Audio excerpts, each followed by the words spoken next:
Alright, let's see this infamous turbo tank. But what features does this set have? How big is this going to be? And wait. This price is some kind of joke? Let's find out. My name is Zoltan, let's build. So, in the previous set we could relieve Ayla Secura's execution, and now, with this one, Bakara and the Nova Corps can nicely send this Syrian Jedi Master, Kiarimundi, to the great beyond. This is the 75413 set, the Republic Juggernaut or Turbo Tank, whichever name you prefer. The set will be released on August 1st, includes 813 pieces, and please, take a seat. Yes, you too. So, this 813 piece set costs 160 USD or 150 euros, which means, brace yourself, each piece costs nearly 20 cents per piece. I mean seriously, what is this? Is there gold in it? Now, if I flip it around, we can see the functions. Supposedly, it will move well over rough terrain. Well, we will see about that, won't we?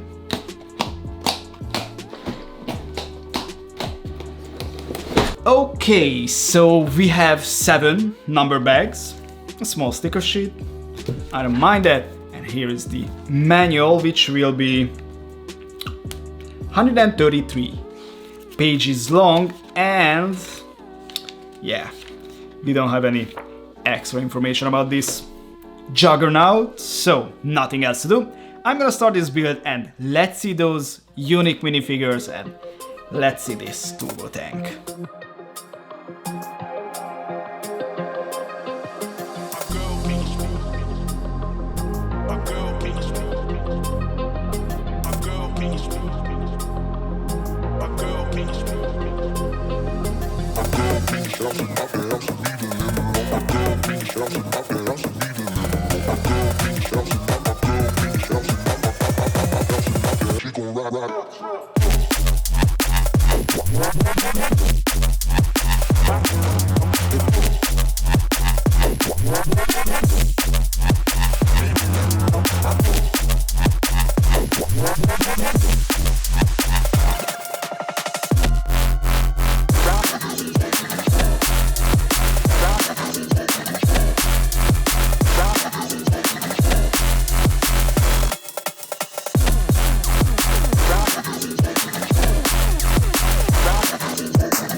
Alright, so lately I saw so many videos that saying this set is falling apart super easily. Well, I don't know.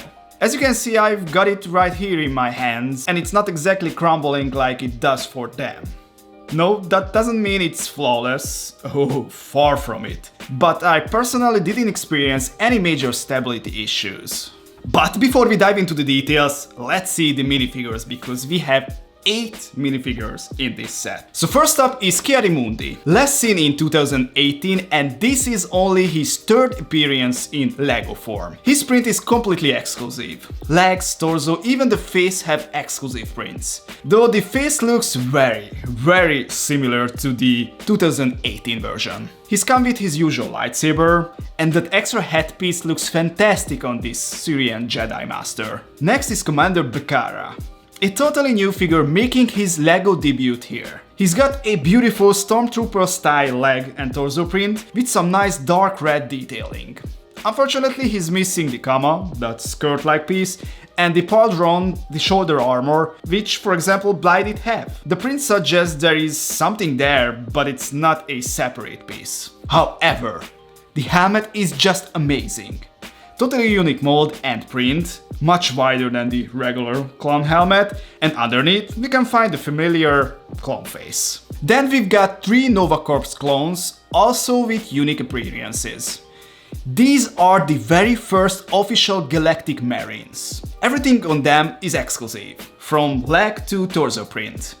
There is a brick-built backpack on their back, but again, no comma or pauldron. Still, that helmet is insanely cool. You can take it off, and yep, the classic clone face is once again. And finally, someone for them to fight, 3 B1 battle droids looking exactly the same as always. But I bet you are also curious about the building process, so let's see that. The build starts with the chassis and the seats, which again, got a super basic stick and bricks design. Then came the paneling on the rear and the frame up front. Here's something interesting though, you actually have to use grey Harry Potter vents inside the tank. Yeah, that was weird. A bit more paneling followed, and to be honest, up to this point, the build wasn't all that exciting. Then came the suspension system, which was a bit more engaging. You'll mount the wheels, 10 in total, on these Technic rods, and all of them are built exactly the same. And that's basically the whole model.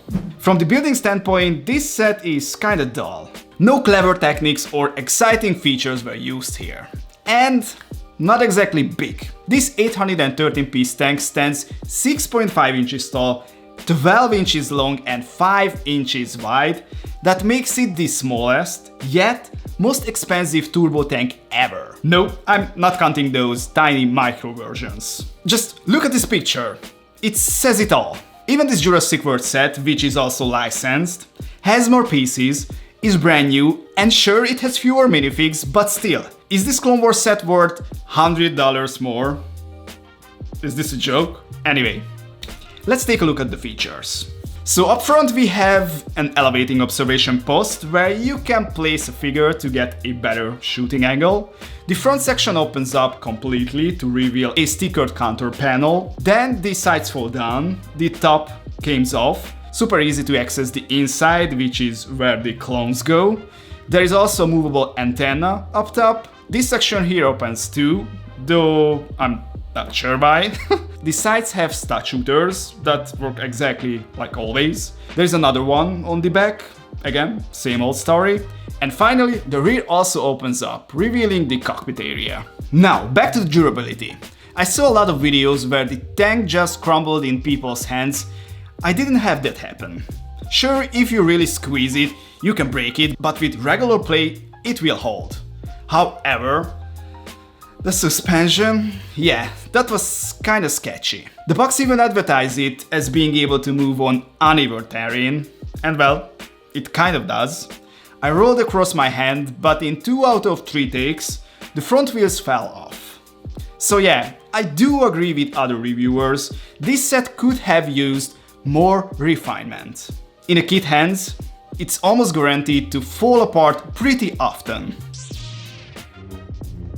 So overall, this set could have been a lot better. Yes, the minifigs are fantastic, and there are a few funny play features, but at this price point, I don't want any compromises.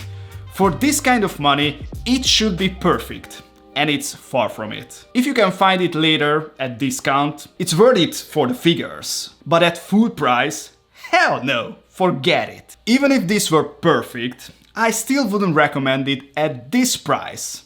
But like this, it's an easy no. So guys, what do you think of this set? Let me know in the comments below, and if you like what you saw, please hit that like button and don't forget to subscribe, and see you in the next one. Bye bye!